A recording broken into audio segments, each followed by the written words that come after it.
주의 말씀 보겠습니다. 사도행전 10장 9절에서 16절까지의 말씀입니다.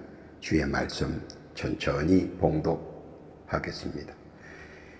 이튿날 저희가 행하여 성에 가까이 갔을 그때에 베드로가 기도하려고 지붕에 올라가니 시간은 제6시더라. 시장하여 먹고자 하매 사람이 준비할 때에 비몽사몽간에 하늘이 열리며 한 그릇이 내려오는 것을 보니 큰 보자기 같고 내 귀를 메어 땅에 들이웠더라.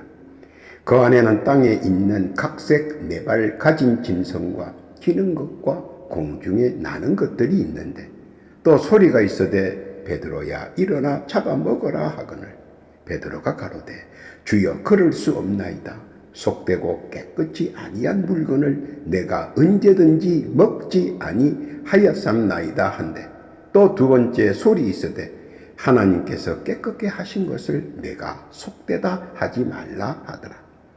이런 일이 세 번 있은 후 그 그릇이 곧 하늘로 올리워 가니라.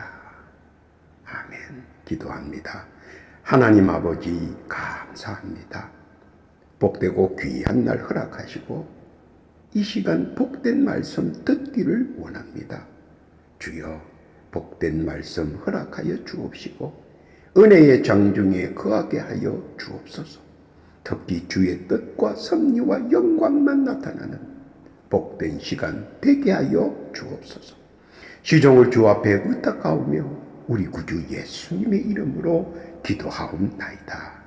아멘. 할렐루야. 지난 한 주간 평안하셨습니까? 오늘 한 주간도 주의 은혜 가운데 만사 형통의 은총과 평안을 누리시기를 방망합니다. 요즘은 누구라도 기도하고픈 생각이 들 만큼 복잡하고 다사다난합니다. 뭐라 꼭 집어 말할 수는 없지만 왠지 모를 불안과 걱정을 은연중 많이 하게 됩니다. 누가 꼭 이렇다고 하는 것은 아니지만 세상이 돌아가는 것을 보면 자연적으로 무엇인가 꽉 막혀 있음을 느끼게 되는 것 같습니다. 무엇인가 뚜렷이 확실하면 타겟책도 나오고 방법론도 나오겠지만 어쩌면 뜬구름 잡는 기분이라 그저 혼자만의 생각으로 전전긍긍하는 사람들이 많아지는 것 같습니다. 마치 폭풍 전야의 고요함 같은 거라고 느낄 수도 있습니다. 그러나 딱히 무엇인가 눈에도 귀에도 손에도 잡히지 않으니 천연덕스럽게 두고만 볼 수밖에 없다는 심정입니다. 사람은 공포가 극에 달하면 또한 해결의 묘수도 번뜩이는 지혜도 생성되는 것이기에 안합리 준비들을 조금씩들 하고 있는 것 같습니다. 물론 준비하는 자와 그렇지 않은 자 그리고 무관심한 자들이 모여 사는 세상이라 왁자지껄은 무엇인가 석연치는 않습니다. 왠지 모를 이질감들이 더 확산되는 느낌입니다. 또한 세상에서 발표하는 수치는 우리의 생각과는 전혀 다른 수치들이 쏟아져 나와 어리둥절하기도 하고 또 어이없어 하기도 하지만 긍정하는 것도 많이 있기도 합니다. 가장 핵심적인 것은 앞으로 어떻게 살아야 할 것인가 하는 것입니다. 부모 세대의 충고나 권면이 현대사회에서 크게 보탬이 되지는 않습니다. 그리고 부모 세대의 옹고집스러운 충고와 권면의 잔소리는 덕보다 실이 많이 된다는 사실도 있습니다. 그래서 그것들을 느낀 젊은 세대들은 아예 부모와 대화하기를 꺼려합니다. 아예 하지 않으려고 합니다. 왜냐하면 해봤자 시시콜콜한 얘기만 하기 때문입니다. 자신의 왕년 이야기만 부각시키기에 현재에 도움이 되는 것이 전혀 없다는 것입니다. 그러나 현대적 감각이 있는 부모는 자녀 세대의 의견을 적극적인 지지나 응원을 해주지 결코 부모의 의견을 내지 않습니다. 그들은 압니다. 부모의 의견은 고리타분한 옛 이야기라는 것을 말입니다. 그만큼 세상은 변하고 변하며 변합니다. 그래서 한마디 할 필요성이 없기 때문입니다. 잘못하면 경멸의 대상이 될 수 있기도 하기 때문입니다. 시대가 변하는데 우리의 정서는 변하지 않으니 그것이 문제입니다. 그러니 젊은 세대들은 자신의 문제들을 가지고 카운셀링과 의논해 줄 상대가 필요한데 그렇지 못하다 보니 점차 격벽대전의 넘사벽이 되어 가는 것 같습니다. 그러다 보니 정신적인 문제점들이 또 그 스트레스가 하나 둘씩 쌓여가는 것도 보입니다. 그들 입장에서 보면 잘못하면 사기꾼의 밥이 되겠고, 잘못하면 악마의 파수꾼이 되겠고, 잘못하면 인생의 낙오자가 될 것 같기에 함부로 카운셀링과 심도 깊은 의논을 하지 못하고 있습니다. 마음속으로만 갑갑하고 심장이 타들어가는 압박감을 느끼게 됩니다. 이것이 요즘 우리들이 겪는 문제들입니다. 자칫 잘못하면 본의 아니게 악인이 되는 수가 빈번하기 때문입니다. 그래서 이 세상에서 찾다 안 되니 이제는 신의 존재에게 의논을 해보려고 하는 이들도 많이 생겨나고 있습니다. 그런 이들에게 오늘의 본문의 말씀은 상당히 도움이 되는 말씀이 아닌가 하는 생각에서 이 말씀들을 재조명해 보려고 합니다. 말씀을 한번 보겠습니다. 첫 번째 10절에 나타난 하나님과의 만남의 법칙이 존재합니다. 오늘 본문 사도행전 10장 9절 이하에 보면 이튿날 저희가 행하여 성에 가까이 갔을 그때에 베드로가 기도하려고 지붕에 올라가니 시간은 제6시더라. 시장하여 먹고자 하며 사람이 준비할 때에 비몽사몽간에 사람과 하나님과의 만남은 하나님의 뜻에 의해 시행되는 만큼 순전히 하나님의 계획 아래 시행되는 것입니다. 그러나 하나님께서는 사람과의 만남에 항상 중간 매개체를 두고 만나십니다. 그렇지 않으면 만날 수 없기 때문입니다. 열왕기상 19장 11절 이하에 보면 엘리야는 직접 하나님을 배려했으나 결국 하나님의 등 뒤의 모습을 아련히 볼 수밖에 없었습니다. 하나님께서는 특정인을 만나기 위해 하나님의 방법을 사용하십니다. 사람과 하나님과의 만남의 법칙은 4가지 방법으로 이루어집니다. 그 첫 번째 방법이 오늘 본문 말씀인 비몽사몽입니다. 꿈인지 생시인지 분간을 못합니다. 왜냐하면 하나님과의 만남의 기간에는 모든 공간이 단절된 상태이기 때문입니다. 다니엘상 5장 5절에 보면 왕이 잔치를 배설하고 잔치가 무르익었을 때 갑자기 손가락이 나타나 글을 씁니다. 모든 사람들이 봅니다. 그리고 모두 놀라 아연실색합니다. 그런데 사실은 특정인만 봅니다. 모두가 보는 것이 아니고 하나님께서 볼 사람만 보게 하신 것입니다. 출애굽기 3장 2절 이하에 보면 모세가 떨기나무에 불이 붙은 것을 보고 신기해서 따라가다 하나님을 만납니다. 당시에 많은 사람들이 이를 눈치채지 못하고 있습니다. 비몽사몽간에 일어난 일입니다. 이는 급작스럽게 일어나고 그리고 정신 차릴 때쯤이면 이미 만남이 종결된 상태입니다. 비몽사몽은 하나님께서 가끔 사용하는 방법이십니다. 깨닫기를 바랍니다. 그 둘째는 입신입니다. 이는 기도 중에 혹은 말씀 묵상 중에 하나님과 만나기 위하여 자신 스스로가 영의 세계로 빠져드는 것으로 그 역시 하나님을 만나는데 일익을 담당하기도 합니다. 그러나 내 주관적이기에 선택적이지는 않습니다. 그 세 번째는 꿈입니다. 야곱이 꿈으로 하나님과 대화했고 요셉이 꿈으로 하나님과 대화했으며 다니엘이 꿈으로 하나님과 대화하여 미래를 예비하는 초석들이 되었습니다. 물론 지금도 하나님께서는 사랑하는 자에게 꿈으로 현명하십니다. 그리고 꿈으로 대화를 하시기를 원하십니다. 그 넷째는 환영입니다. 아브라함이 보았고 또 많은 대화도 나누었습니다. 야곱도 보았고 이스라엘이라는 성스러운 이름도 하사받았습니다. 잠언서 9장 10절 이하에 보니까 청량할 수 없는 큰 일을, 셀 수 없는 기이한 일을 행하시느니라. 그가 내 앞으로 지나가시나 내가 보지 못하며 그가 내 앞에서 나아가시나 내가 깨달지 못하느니라. 하나님께서는 자기가 사랑하는 사람들을 만나시려고 할 때는 이 네 가지 방법을 이용하셔서 우리를 만나시기를 바라십니다. 그리고 1대1 만남을 하시는 분이십니다.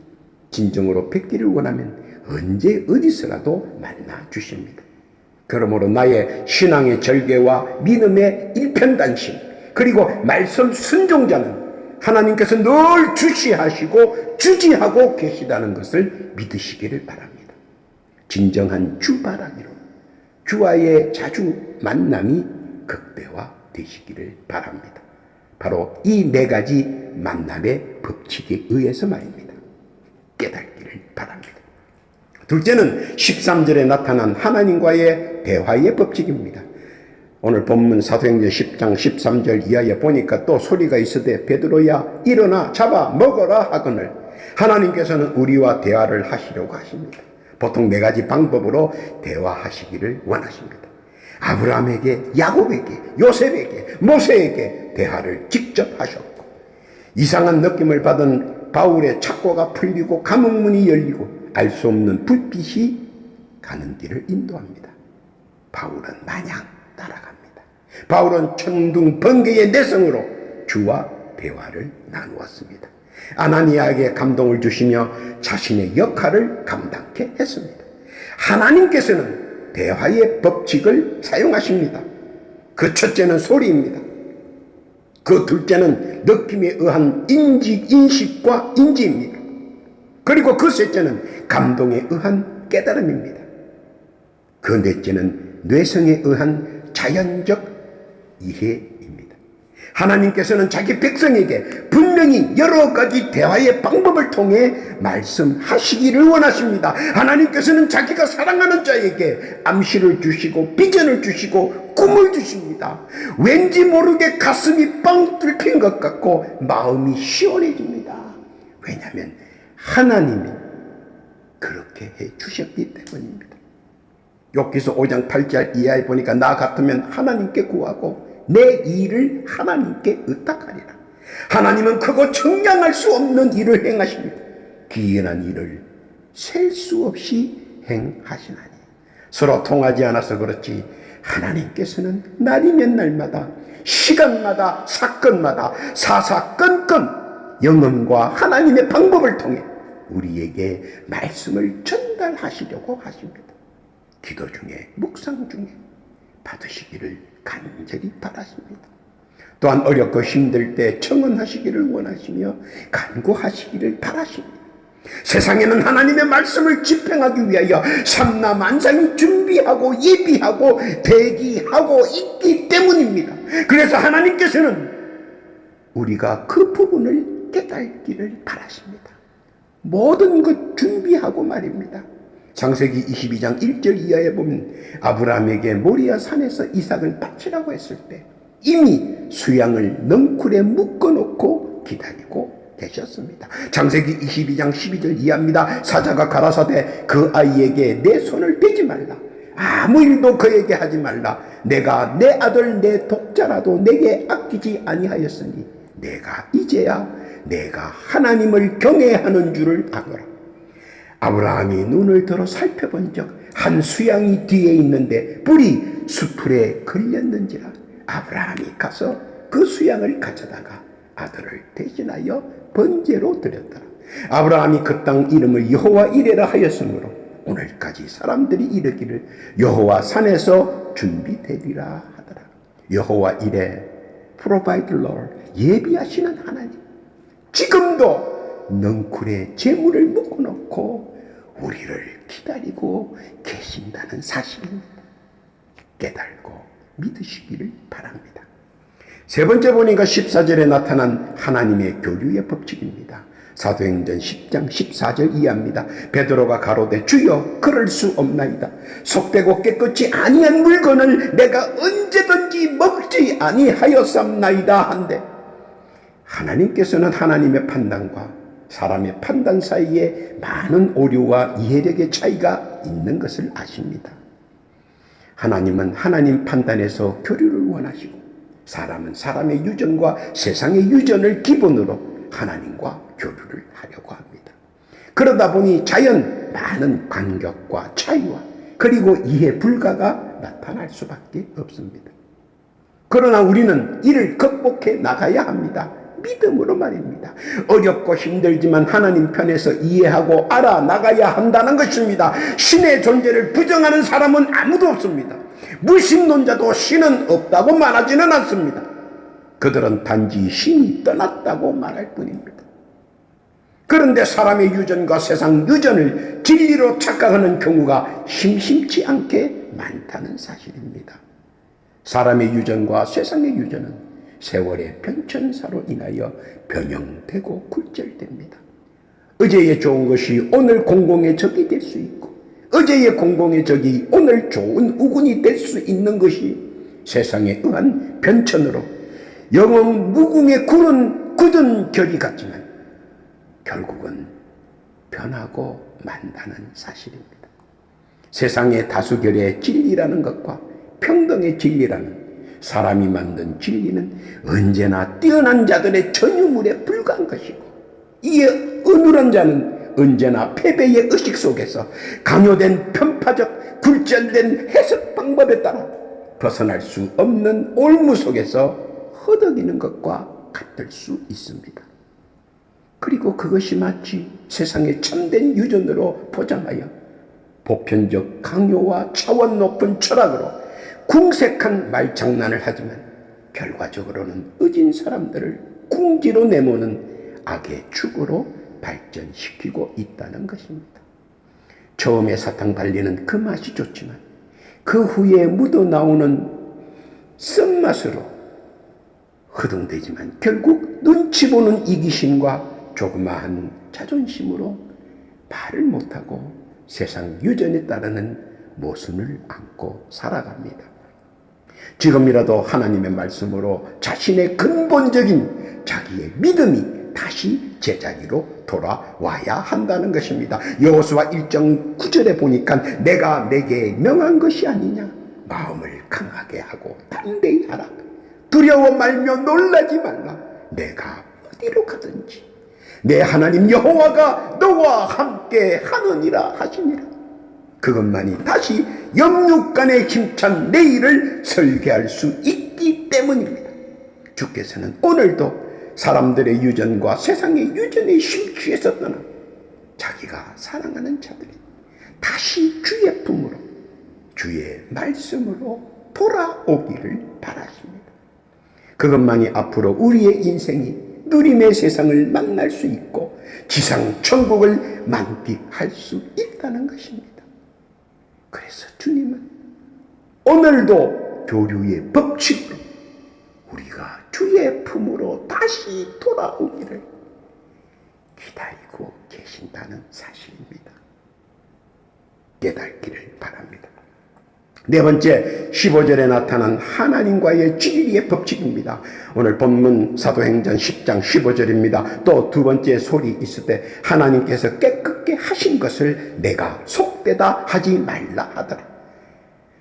우리에게 향하신 하나님의 일성입니다.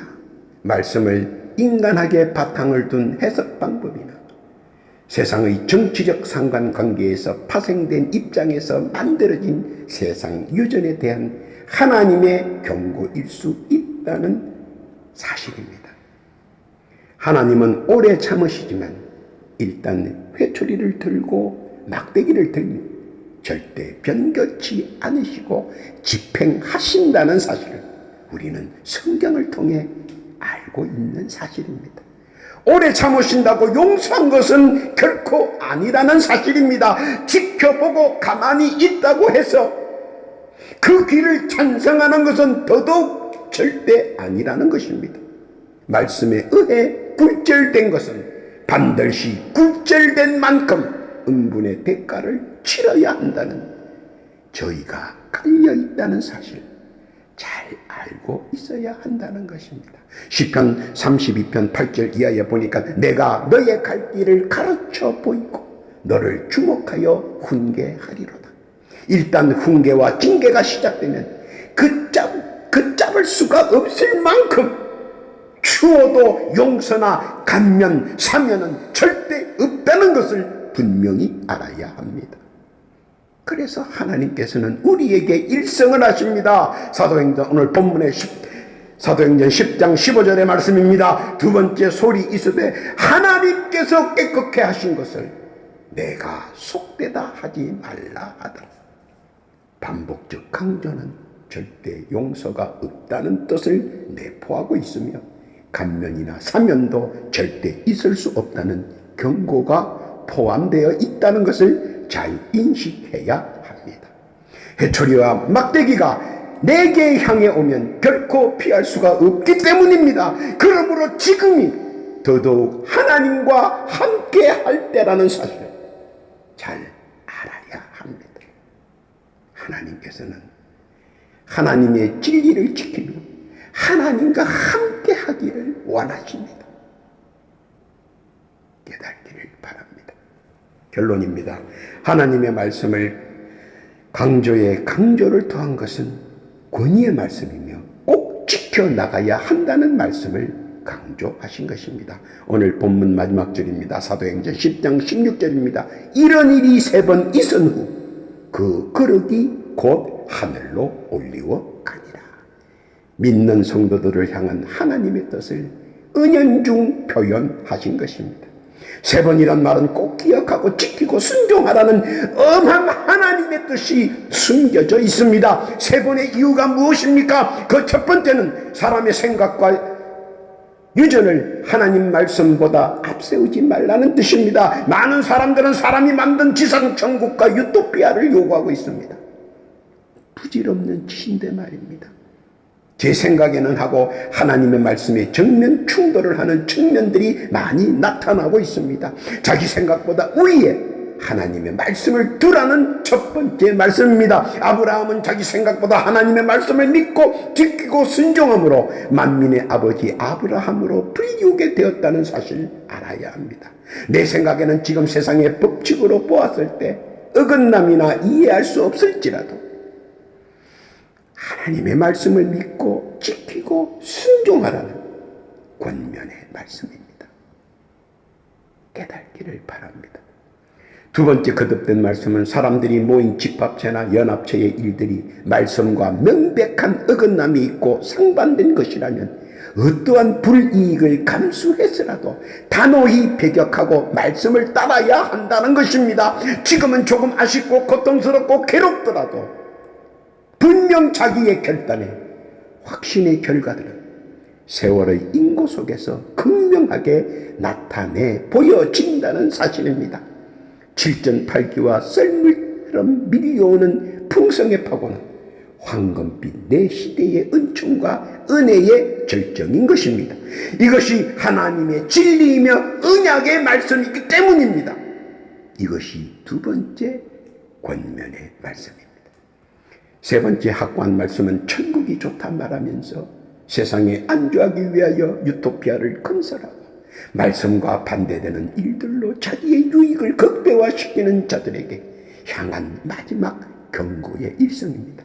생사하복의 주관자는 만군의 여호와 하나님이라는 사실을 익히 기억해야 할 것입니다. 그것은 사람은 아무리 날고 끼어도 강건하면 80입니다. 세상을 둘러보십시오. 강건하면 80이지 90대에 날고 끼는 사람은 없습니다. 시편 90편 10절 이하에 보니까 우리의 연수가 70이요. 강건하면 80이라도 그 연수의 자랑은 수고와 슬픔뿐이요 신속히 가니 우리가 날아가나이다. 그리고 그 이상은 살아도 육신의 고통을 안고 죽지 못해 삽니다. 너스거리 실없는 말로 노익장의 덕담을 나누지만 진실을 물어보십시오. 죽지 못해 사는 것이지. 이것을 빨리 깨달을수록 하나님의 세 번째 경고의 말씀이 피부에, 폐에, 심령에 살같이 와 닿는 것입니다. 이것을 깨달아야 합니다. 그리고 깨달는 자는 하늘로 올려갑니다. 이것이 하나님의 섭리이며 뜻이기도 합니다. 오늘 베드로를 통하여 우리에게 하시는 하나님의 뜻 잘 깨닫고 이해하기를 바라십니다. 하나님께서는 사랑하는 자기 백성을 오늘도 만남의 법칙과 대화의 법칙, 교류의 법칙과 진리의 법칙을 잘 지키며 세상에 대응해 나가기를 원하십니다. 그리고 이에 준하는 하나님의 뜻과 섭리를 하나님께서는 자기를 사랑하는 자들에게 무한대로 은총과 은혜로 채워주실 것입니다. 잠언서 3장 5절 이하에 보니까 너는 마음을 다하여 여호와를 의뢰하고 내 명철을 의지하지 말라. 너는 범사에 그를 인정하라. 그리하면 내 길을 지도하시리라. 사람들이 보기에는 하나님을 믿는 자들이 미련해 보이고 불쌍해 보이고 척언해 보이겠지만 그거는 순간과 일시의 착각이고 지나다 보면 오히려 그렇게 보이는 것이 착이라는 사실을 어느 순간 깨닫게 됩니다. 그것을 하나님께서는 우리가 속히 깨닫기를 바라십니다. 그리고 누림에 숨겨진 비밀들을 하나씩 뚜껑을 열며 충만으로 채워나가기를 원하십니다. 잠언 3장 4절 이하에 보니까 그리하면 내가 하나님과 사람 앞에서 은총과 귀중히 여김을 받으리라. 오늘도 주의 말씀으로 감사함으로 사랑하는 복되고 귀한 성도들, 하나님께서 예비하신 신령한 만나와 풍성한 메추라기 그리고 신선한 아침 이슬로 아비규환 같은 세상에서 누리고 즐기고 기쁨으로 지상 천국을 누리며 나아가는 복되고 귀한 성도 다 되시기를 우리 구주 예수님의 존귀하신 이름으로 축원합니다. 아멘. 기도합니다. 하나님 감사합니다. 베드로를 통하여 하나님의 뜻과 섭리 그리고 영광을 표현하시고 우리에게 믿음의 깨달음을 깨우쳐 주시니 감사합니다. 자꾸 세상을 바라보나 세상에 빠진 자 되지 않게 하시고 말씀과 은혜로 주께서 허락하신 누림의 세상 누리며 살게 해 주옵소서. 특별히 인권, 영권, 물권을 허락하사 이 세상에서 좋은 사람들 만나고 이 세상에서 은총과 은혜를 늘상 느끼며 이 세상에서 재물의 풍성함을 이 세상 허락하여 주옵소서. 그렇게 해 주실 줄 믿습니다. 또한 더하여 기도하고는 오늘도 육신의 질고로 고통받는 자 있는가 둘러보시고 고통과 아픔 속에서 절규하는 하나님의 백성들을 기억하시고 한량없는 자비하신 주의 사랑으로 주의 신의 권능으로 그들을 치유하여 주옵소서. 특별히 신음하는 주의 백성들, 신음하는 주의 종들을 속히 고쳐주옵소서. 고쳐주신 줄 믿고 감사를 드립니다. 주여 감사합니다. 덧붙여 기도하옵기는 사랑하는 주의 백성들의 간구하는 기도가 있습니다. 각자 올리는 기도와 간구와 간청을 귀담아 들어주옵소서. 급박하고 시급합니다.